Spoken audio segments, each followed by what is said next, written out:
में करीब 350 लोग घायल हुए हैं। नेपाल की संसद के बाहर खड़ी सेना की गाड़ियों को भी टारगेट किया गया। यह सब बवाल तब हुआ जब काठमांडू में संसद के आसपास का जो एरिया है वहां ऑलरेडी कर्फ्यू लगाया हुआ था, तब जाकर यह तमाशा और बवाल हुआ। नेपाल में उग्र प्रदर्शन की कुछ और तस्वीरें देखिए। सोशल मीडिया बैन के खिलाफ नेपाल के कोने कोने से युवा काठमांडू में जुट गए। हजारों की भीड़ संसद की तरफ मार्च करने लगी। प्रदर्शनकारियों को रोकने के लिए सुरक्षा बलों ने बैरिकेडिंग की थी। ये तस्वीर देखिए भाई, लोग पूरा गिरा दिए भाई बैरिकेडिंग, गुस्से में भर गए। लड़के थे, लड़कियां थी, सब बेकाबू हो गए। बैरिकेडिंग तोड़ दी, सुरक्षा बलों पर हमला कर दिया। प्रदर्शनकारी इतनी ज्यादा संख्या में थे कि सुरक्षा बल भी इनके आगे सरेंडर करते दिखे। प्रदर्शनकारियों को रोकने के लिए वाटर कैनन का भी इस्तेमाल किया गया, पानी की बौछार मारी गई, लेकिन प्रदर्शनकारी पीछे नहीं हटे। ऐसा लग रहा था जैसे वो आज बवाल मचाने के मूड से ही आए हुए थे। आज नेपाल में हो रहे इस प्रदर्शन का एरियल शॉट आपको दिखाता हूं। जहां तक आपकी नजर जाएगी भीड़ ही भीड़ नजर आएगी। आप देखिए, ड्रोन से ये शॉट है और आप भीड़ को देखते जाइए। नेपाल में ये तस्वीरें बता रही हैं कि ये प्रदर्शन कितने लार्ज स्केल पर हुआ है। वहां पे ये देखिए तस्वीर, खचाखच सड़क भरी हुई भाई, ड्रोन उड़ता चला जा रहा है, कैमरे में फोटो लेता जा रहा है और देखिए खाली आपको पब्लिक दिख रही है। इस प्रदर्शन में सरकार के खिलाफ जमकर नारेबाजी की गई और एक तरफ की सड़क नहीं है, दोनों सड़क छेके हुए हैं लोग। नेपाल में जो कुछ भी हो रहा है उसके पीछे वजह क्या है, आपके मन में भी आ रहा हो। वहां के युवाओं का ये गुस्सा इतना इंस्टेंट कैसे बढ़ गया। कई लोग कह रहे हैं कि ये चीन और अमेरिका के बीच का खेल है जिसमें नेपाल सुलझ गया है। कुछ लोग कह रहे हैं भारत को भी चेत जाना चाहिए। श्रीलंका बांग्लादेश के बाद भारत में भी ऐसा ही कोई प्लानिंग तो नहीं कर रहा, कुछ बाहर विदेशी ताकतें वगैरह वगैरह। चीन और अमेरिका का इस बवाल से क्या कनेक्शन निकाला जा रहा है वो आगे बताऊंगा। पहले देख लीजिए कि नेपाल में इस बवाल की वजह बताई क्या जा रही है। कुछ दिन पहले नेपाल सरकार ने फेसबुक, इंस्टाग्राम, यूट्यूब समेत 26 सोशल मीडिया साइट्स को बैन कर दिया। नेपाल सरकार का कहना था कि ये सोशल मीडिया प्लेटफॉर्म नेपाल के कानून का पालन करते हुए खुद को रजिस्टर नहीं करवा रहे, इसलिए एक्शन लिया गया है। नेपाल की ministry of communication and information technology ने सोशल मीडिया कंपनियों को रजिस्टर करने के लिए 7 दिन का वक्त दिया। बुधवार रात को यह डेडलाइन खत्म हो गई तो Facebook, Insta, WhatsApp, YouTube, Twitter, Reddit और लिंक्डइन, तमाम जो सोशल मीडिया कंपनियों ने रजिस्ट्रेशन के लिए कोई एप्लीकेशन भी नहीं थी, इसलिए इन पर बैन लगा दिया गया। नेपाल सरकार की दलील है कि अगर नेपाल में काम करना है तो कंपनियों को नेपाल का कानून मानना होगा। नेपाल के लोगों को लग रहा है कि सोशल मीडिया बैन हो जाएगा तो वो दुनिया से कट जाएंगे, जबकि नेपाल की सरकार कह रही है कि देश की स्वायत्तता का सवाल है, हम किसी के आगे झुकेंगे नहीं। लेकिन यह पूछने की बजाय कि भाई ये कंपनियां नेपाल का नियम क्यों नहीं मानेंगी, आप देखिए हजारों लाखों युवा सड़क पर आ गए और आगजनी कर दी, आग जला दी भाई। मरने मारने पर उतारू हो गए कि फेसबुक कैसे बैन कर दिया, इंस्टा कैसे बैन कर दिया, यूट्यूब कैसे बैन कर दिया। 19 लोग मर गए भाई सोशल मीडिया के चक्कर में कि बैन लग गया। सरकार कह रही है कि भाई हम अपने का नियम नहीं मनवाएं। नेपाल में सोशल मीडिया पर बैन लगने के बाद बवाल हुआ। युवा प्रदर्शनकारी सड़कों पर आ गए। ये लोग खुद को जेन जी बता रहे हैं, जेन जी यानी युवा जनरेशन। इन प्रदर्शनकारियों ने करप्शन को भी बड़ा मुद्दा बना लिया। प्रदर्शनकारियों का कहना है कि भ्रष्टाचार के आरोपों को दबाने के लिए ही सोशल मीडिया पर बैन लगाया गया, ताकि सरकार के खिलाफ कोई कुछ बोल ही ना पाए। इसके अलावा जो लोग सोशल मीडिया के जरिए कमाई करते थे वो भी इस प्रदर्शन में शामिल हैं, क्योंकि उनके आमदनी का जरिया छीन गया है तो वो गुस्से में है। लेकिन आप देखिए कि कितने लार्ज स्केल पे चीजें हो रही हैं। नेपाल में हुए हिंसक प्रदर्शन के बाद तख्ता पलट की भी चर्चा हो रही है। एक थ्योरी यह भी चल रही है कि यह प्रदर्शन ओली सरकार को गिराने के लिए किया गया है, क्योंकि जिस तरह श्रीलंका और बांग्लादेश में राष्ट्रपति और प्रधानमंत्री के घर को टारगेट किया गया था, वैसा ही नेपाल में संसद भवन को निशाना बनाया गया।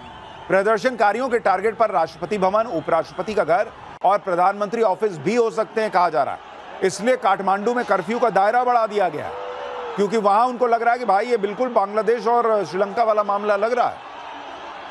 नेपाल के प्रदर्शन में युवा मारे गए, इसलिए इस बात की काफी संभावना है कि नेपाल में अब यह आग ठंडी नहीं होने वाली, बल्कि और भड़क सकती है। श्रीलंका और बांग्लादेश में तो उग्र भीड़ के आगे वहां के सिस्टम ने सरेंडर कर दिया था।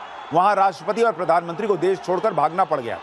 हिंसक प्रदर्शन के बाद नेपाल में केपी शर्मा ओली के इस्तीफे की मांग तेज हो गई है, लेकिन केपी शर्मा ओली अभी प्रदर्शनकारियों के आगे झुकने को तैयार नहीं दिख रहे। दावा है कि हिंसक प्रदर्शनकारियों को देखते ही गोली मारने का आदेश दे दिया गया।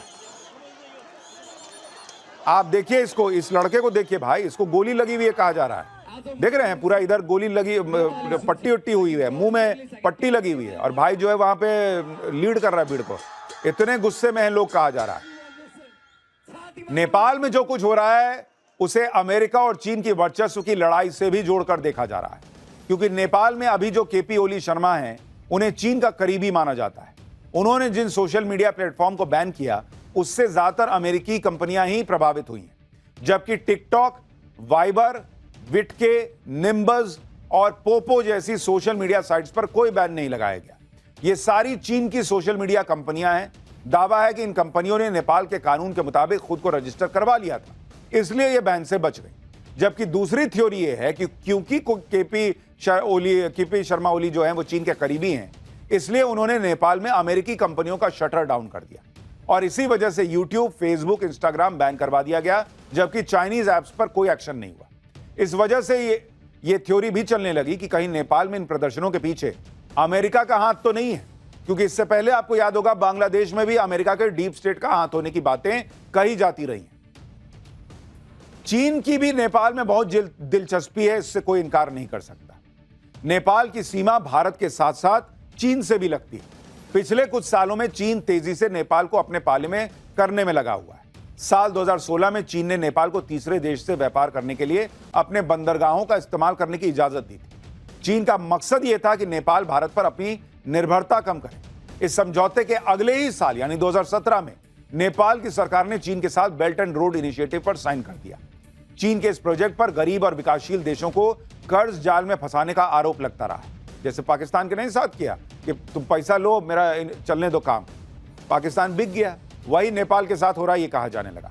नेपाल ने चीन के अलावा अमेरिका से भी कर्जा लिया हुआ है। अमेरिका के भी कई प्रोजेक्ट्स नेपाल में चल रहे हैं। इसी साल फरवरी में नेपाल के पीएम केपी शर्मा ओली ने नेपाल पर बढ़ते विदेशी कर्ज को लेकर चिंता भी जताई थी। यानी नेपाल को अखाड़ा बना दिया गया है, जहां चीन और अमेरिका की वर्चस्व की लड़ाई चल रही है। अब नेपाल की सरकार का रुख कोई भी हो, लेकिन नेपाल की जनता यह जानती है कि नेपाल के लिए भारत ही बेस्ट है। नेपाल भारत से सटा हुआ देश, भारत और नेपाल का रोटी बेटी का नाता है।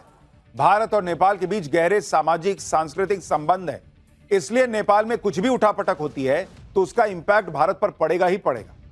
भारत और नेपाल के बीच 1751 किलोमीटर लंबी सीमा है। नेपाल का बॉर्डर यूपी, बिहार, उत्तराखंड, सिक्किम, पश्चिम बंगाल से लगता है।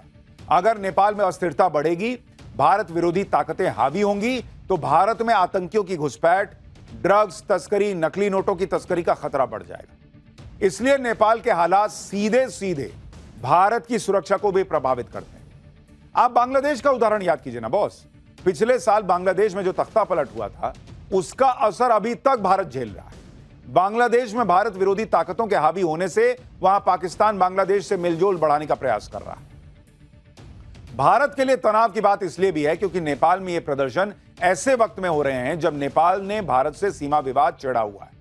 दरअसल हाल ही में भारत और चीन के बीच उत्तराखंड के लिपुलेख दर्रे से सीमा व्यापार को फिर से शुरू करने पर सहमति बनी, लेकिन नेपाल ने इस पर यह कहते हुए आपत्ति जताई कि यह तो नेपाल का इलाका है। भारत ने लिपुलेख पर नेपाल के दावे को सिरे से खारिज कर दिया।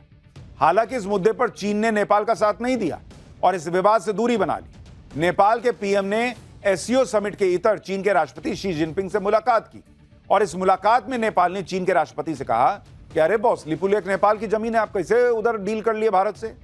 लेकिन शी जिनपिंग ने नेपाल के पीएम को ज्यादा भाव ही नहीं दिया। नेपाल के पीएम 5 दिन की यात्रा पर चीन गए थे। वो चीन की विक्ट्री डे परेड में भी शामिल हुए, लेकिन चीन और भारत के रिश्ते अभी जो हैं उसमें नेपाल को कोनी मार दी गई। नेपाल की तरह ही पिछले साल बांग्लादेश में सरकार विरोधी प्रदर्शन हुए थे। प्रदर्शनकारी प्रधानमंत्री के घर में घुस गए थे। तब इंडी गठबंधन के नेताओं ने यही कहा था कि एक दिन भारत में भी ऐसा होगा। भीड़ पीएम आवास में घुस जाएगी, पीएम मोदी को कुर्सी से हटा देगी। अब नेपाल में जो प्रदर्शन हो रहे हैं उसे लेकर भी इंडी गठबंधन के नेता इसी तरह की बातें कहेंगे। जैसे कांग्रेस नेता बीवी श्रीनिवास ने नेपाल का एक वीडियो शेयर करते हुए कहा कि नेपाल के जागरूक युवाओं ने बगावत कर दी। तानाशाही ज्यादा दिनों तक चलती नहीं, चाहे मुल्क कोई भी हो। इशारा देख रहे हैं आप। जहां इस तरह का कुछ होता है, इस देश में कुछ नेताओं की बाँचें खिल जाती कि कहीं भारत में भी ऐसा हो तो हो जाए कुछ कमाल। इंडी गठबंधन के नेताओं का यही हाल है। वो दूसरे देशों की हालत देखकर सपने पालने लगते हैं कि भारत में भी ऐसा हो जाएगा क्या। ऑपरेशन सिंदूर को लेकर भी इंडी गठबंधन ने ट्रंप के एजेंडे को पुश किया। ट्रंप ने भारत को डेड इकोनॉमी कहा तो यहां नेता विपक्ष राहुल गांधी ने उनके बयान का समर्थन कर दिया। ट्रंप जिस तरह भारत से भिड़े हुए हैं, इंडी गठबंधन को उसी में जो है अपना आनंद दिख रहा है।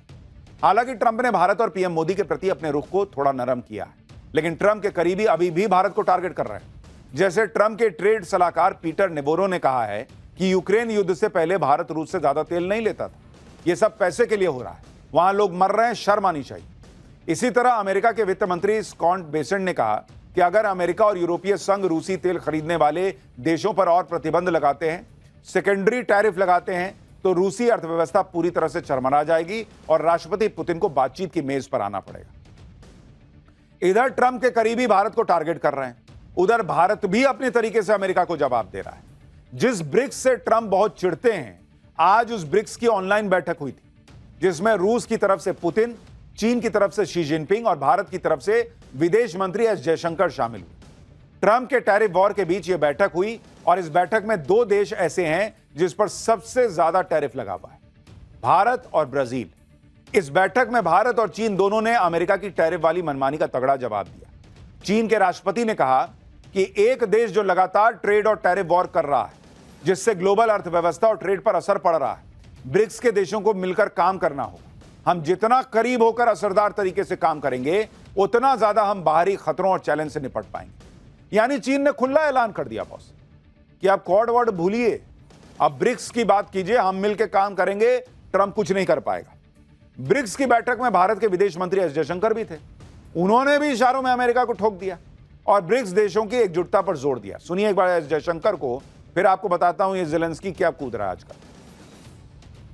Approaches to promote trade that is sustainable. Increasing barriers and complicating transactions will not help. Neither would the linking of trade measures to non-trade matters. The BRICS itself can set an example by reviewing trade flows among its member states.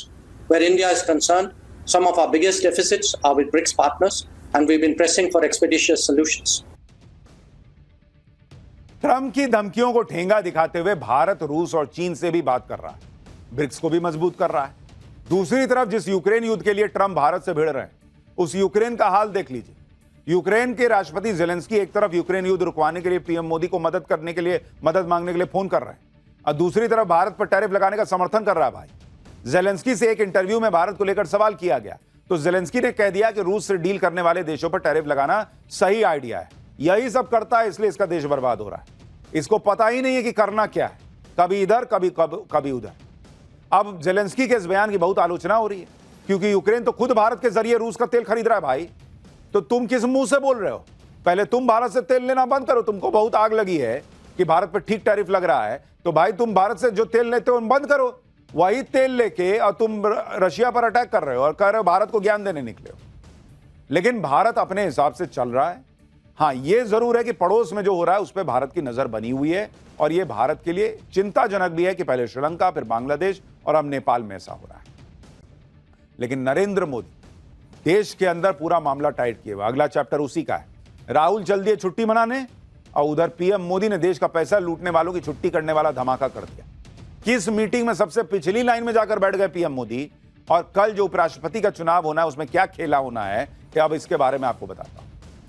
भाई दुनिया इधर से उधर हो जाए, राहुल गांधी छुट्टी मनाना नहीं भूलते हैं, ये अच्छी बात है, बहुत रिलैक्स होते हैं। बिहार में गए, वोट चोर गद्दी छोड़, वोट चोर गद्दी छोड़, उसके बाद चले गए छुट्टी मनाने।